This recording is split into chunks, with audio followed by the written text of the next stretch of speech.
Bienvenue dans ce nouveau format qui sortira normalement tous les dimanches soirs. Plus tranquille, plus posé, on discute entre nous et on revient sur l'actualité de la semaine. On parlera principalement ciné, évidemment, avec les sorties salles et plateformes, mais aussi séries, si j'ai maté quelque chose de notable. Ou de l'actu autour du 7ème art, comme cette semaine par exemple. Aujourd'hui on parle d'un Mickey que tout le monde peut utiliser, d'un Elvis pas hyper recommandable, d'un vieux film italien, et de gens qui ont tellement faim qu'ils commencent à se demander quel goût a la cuisse de leurs voisins. C'est parti pour le premier hebdo de l'année. Si vous suivez un peu Disney, et même si c'est pas le cas, c'est assez compliqué d'être passé à côté, vous savez que Mickey est tombé dans le domaine public. Maintenant, il faut clarifier 2-3 trucs. Premièrement, qu'est-ce que ça veut dire, tomber dans le domaine public?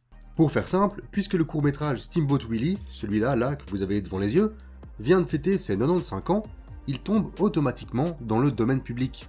C'est comme ça, c'est la loi aux USA.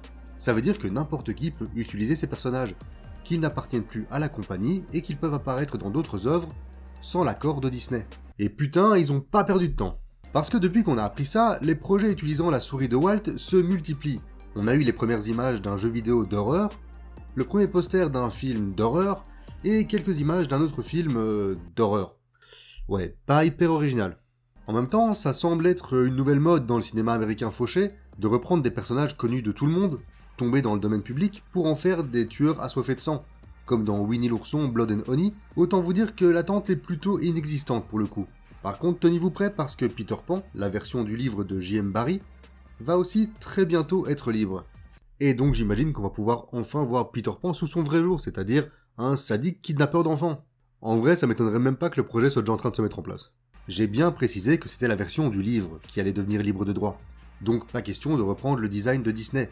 C'était pareil pour Winnie l'ourson, c'est pas la version de Disney qui est libre mais celle du bouquin de 1926, et pour Mickey, même chose, c'est uniquement la version de 1928, celle de Ub Iwerks, présente dans Steamboat Willie ou dans Plane Crazy, qui peut être utilisée, pas celle de Fantasia ou du Noël de Mickey ou de Kingdom Hearts, juste celle-là. Ah, et aussi, il est interdit d'essayer de duper le spectateur en lui faisant croire que c'est un produit Disney, si ça n'en est pas un, donc peu de chances que vous le retrouviez dans un film pour enfants par exemple. J'imagine que c'est pour ça qu'ils en font des films d'horreur, parce que c'est bien connu, il n'y a que deux styles de cinéma. Disney, et des animaux humanoïdes qui veulent couper des têtes. Oui. C'était la grosse actu de la semaine, en bref, si vous voyez des Mickey avec des couteaux popés un peu partout, c'est normal, c'est même légal maintenant. Et ça va nous faire quelques bons gros films de merde. La sortie la plus attendue de la semaine, c'est Priscilla, le nouveau film de Sofia Coppola, que vous connaissez peut-être grâce à Virgin Suicide, Lost in Translation, Marie-Antoinette ou The Bling Ring. Vous avez peut-être pas vu The Bling Ring, mais en tout cas vous avez vu ça.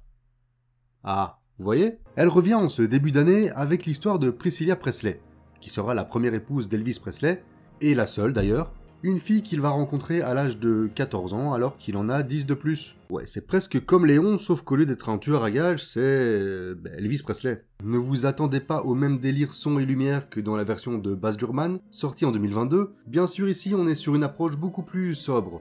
Et en même temps, on est chez Sofia Coppola, hein. L'un de ses trucs préférés, c'est filmer l'ennui. Parfois ça donne des films magnifiques, comme Lost in Translation, et parfois ça donne Somewhere.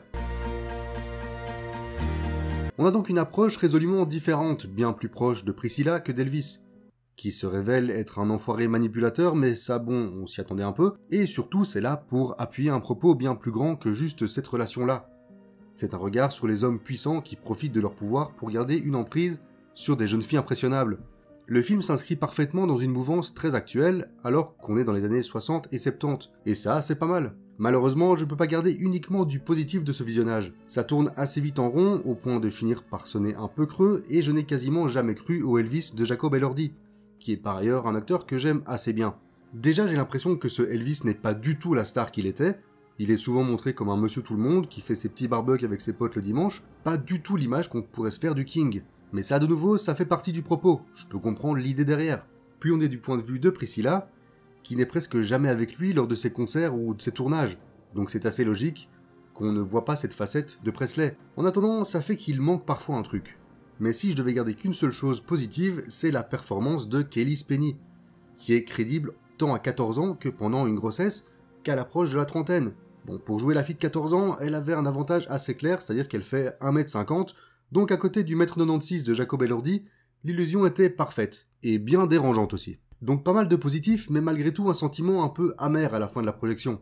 Je vois tout ce que veut montrer Coppola, mais j'y suis resté malheureusement plutôt hermétique. Mais si vous l'avez vu et que le film vous a plu, je vous conseille grandement Marie-Antoinette, de la même réalisatrice, assez similaire à ce film-ci. Je l'ai rattrapé pour l'occasion, et malgré quelques soucis qu'on retrouve aussi dans Priscilla, j'ai trouvé Marie-Antoinette bien plus réussie. Peut-être grâce au visuel somptueux, au tableau que s'amuse à composer Coppola, ou parce que les décors et l'époque ajoutent au sentiment d'enfermement du personnage. Versailles, ses règles, ses coutumes, ses obligations, c'est un enfer. This, madame, is Versailles. Deuxième film de la semaine, et cette fois-ci direction Netflix, pour un voyage en avion qui tourne mal. Juste un peu. Le Cercle des Neiges, ou plutôt La Société de la Neige, pour traduire son titre original qui a beaucoup plus de sens, est le nouveau film de Juan Antonio Bayona, à qui on doit le film d'horreur hyper efficace L'Orphelinat, l'émouvant Quelques minutes après minuit, le joli mais particulièrement con Jurassic World 2. Je suis désolé, oui, visuellement ça claque, mais il y a quand même des trucs bien débiles. D'accord, c'est pas du niveau du 3, mais quand même, ça reste pas bon. Mais on lui doit aussi The Impossible, le film sur le tsunami de 2004. Donc les films catastrophes, il connaît. L'histoire, on en a tous déjà au moins entendu parler. Cet avion qui, au début des années 70, va s'écraser dans la cordillère des Andes, ces quelques rescapés qui sont livrés à eux-mêmes, dans la neige, dans le froid, loin de toute civilisation, et qui, pour survivre, vont littéralement manger leur mort. C'est un fait divers qui a déjà eu son lot d'adaptations, la plus connue étant celle de Frank Marshall avec Ethan Hawke, Les Survivants, mais Bayona veut faire de sa version la plus véridique, la plus proche du réel, et pour ça, lui et son équipe ont interviewé les survivants pendant plus de 100 heures, ont tourné dans des vrais décors, et certains acteurs ont même arrêté de manger pour être au plus près de leur personnage. Et ça donne un résultat saisissant. Au début, le film fait un flashback, on voit l'équipe de rugby, qui va composer la majeure partie des passagers, dans son vestiaire pendant un match, et là j'ai eu un peu peur que le film soit allongé un peu inutilement. Ouais, parce qu'il fait 2h25 le truc quand même. Et finalement absolument pas, puisque 10 minutes plus tard, on était déjà dans l'avion, prêt à se crasher. Et cette scène de crash, c'est peut-être la scène de crash d'avion la plus réaliste et graphique que j'ai jamais vue. Des corps sont transpercés par le métal, des jambes se retournent dans un sens qui n'est pas idéal pour marcher après, l'appareil se disloque, c'est assez rapide, mais c'est d'une brutalité folle. Le bruit de la tôle, les morts, les blessés, puis plus rien. Juste le froid et les cris. Et cette envie de réalisme va se poursuivre pendant 2 heures entre désespoir, avalanche, non sérieux ce film va vous donner peur de la neige, vraiment. Et ce cannibalisme forcé, montré comme un besoin vital, pas du tout comme une folie collective, qui aurait poussé le film vers du grotesque. Ici, c'est presque secondaire, jamais sensationnaliste, c'est traité avec énormément de respect et de pudeur, et même le spectateur s'y habitue, je dirais, parce que ce qu'on veut, c'est les voir survivre.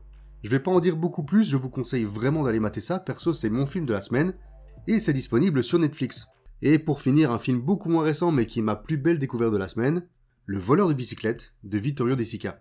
C'est pas un avis très original, ni une petite pépite méconnue, vu qu'il est dans toutes les listes qui reprennent les plus grands films de tous les temps, mais si ces vidéos peuvent vous donner envie de vous ouvrir à un cinéma plus ancien, tant mieux, parce qu'on parle quand même ici d'un film italien de 1948, et j'imagine qu'à première vue, ça va en rebuter plus d'un. Pour tout vous dire, il m'a fallu du temps avant de réellement comprendre l'engouement autour de ce voleur de bicyclette. On suit pendant 1h30 un père de famille qui s'est fait voler son vélo, ce qui est plutôt emmerdant puisque sans son vélo, il sait pas bosser, et sans bosser, il sait pas nourrir sa famille. Pas de palais. Pas de palais. Ça peut paraître basique comme ça, mais De Sica utilise ces prémices simples pour nous montrer la réalité de l'époque, dans le Rome appauvri de l'après-guerre, entre religion et superstition. On s'attache énormément aux deux personnages, notamment le gamin qui est ultra touchant et juste, mais en tout cas pour moi, c'est dans ces 10 dernières minutes que le film atteint quelque chose de très grand, avant de se conclure sur un plan final qui va me hanter longtemps. Si ça vous parle et que vous voulez y jeter un œil, c'est disponible en tout cas en Belgique sur Prime Video. Voilà qui conclut déjà ce premier hebdo, j'espère que le format vous plaît. La semaine prochaine, on va parler de Moi Capitaine de Matteo Garrone, de Monster de Koreeda, de films qui sont déjà sortis en France mais qui arrivent en Belgique seulement ce mercredi, du premier épisode de Echo, la nouvelle série Marvel de Disney+, peut-être du Beekeeper de Jason Statham ou de Making Of avec Jonathan Cohen, mais ça va dépendre de leur programmation autour de chez moi. Ah, et je vais rattraper Iris et les hommes aussi, que vous m'avez imposé sur Instagram. Ouais, parce que toutes les semaines, sur Instagram, vous avez la possibilité de voter pour un film ou une série que je devrais voir cette semaine-là. Donc, venez me suivre sur Instagram. Mais avant ça, on se retrouvera vendredi, avec, si tout va bien, un nouveau Cinépop Disney. Ciao!